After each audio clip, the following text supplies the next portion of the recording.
ইমান প্রয়োজনে জ্বলে উঠতো ইমানের তেজে। উনি ছিলেন ওই নবী, 40 বছরের আগের জীবনও যেমন পরের জীবনও তেমন। সুবহানাল্লাহ পড়েন। তো বিশ্বনবী 40 বছর বয়সে ওহী পেলেন।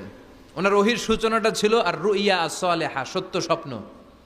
বুখারীর প্রথম বাবটা হচ্ছে বাব কাইফা কানা বাদউল ওয়াহী ইলা রাসূলিল্লাহ। আল্লাহ রাসূলের কাছে ওহীর সূত্রপাতটা কেমন হয়েছে শুনবেন। সর্বপ্রথম ছিল স্বপ্ন। উনি রাতে সুন্দর সুন্দর স্বপ্ন দেখতেন। আমরা স্বপ্ন দেখি না?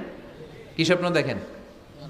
মারামারি, হরতাল, হ্যাঁ, টাকা।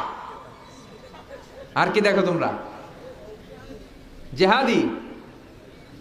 তো বিশ্বনবী স্বপ্ন দেখতেন আর রুইয়া আস-সালেহা, সত্য সুন্দর স্বপ্ন।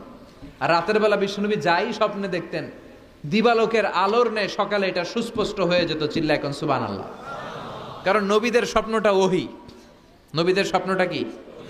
নবীদের স্বপ্ন যদি ওহী না হতো তাহলে একটা স্বপ্নের উপর ভিত্তি করে সাইয়েদনা ইব্রাহিম আলাইহিস সালাম ছেলের গলায় ছুরি চালাতেন না। এটা ওহী ছিল, এটা আল্লাহর পক্ষ থেকে স্পেশাল অর্ডার ছিল। চিল্লায় বলেন ঠিক কি না? তার মানে বিশ্বনবীর জীবনে প্রথম ওহীর সূত্রপাত হয়েছে স্বপ্ন দিয়ে।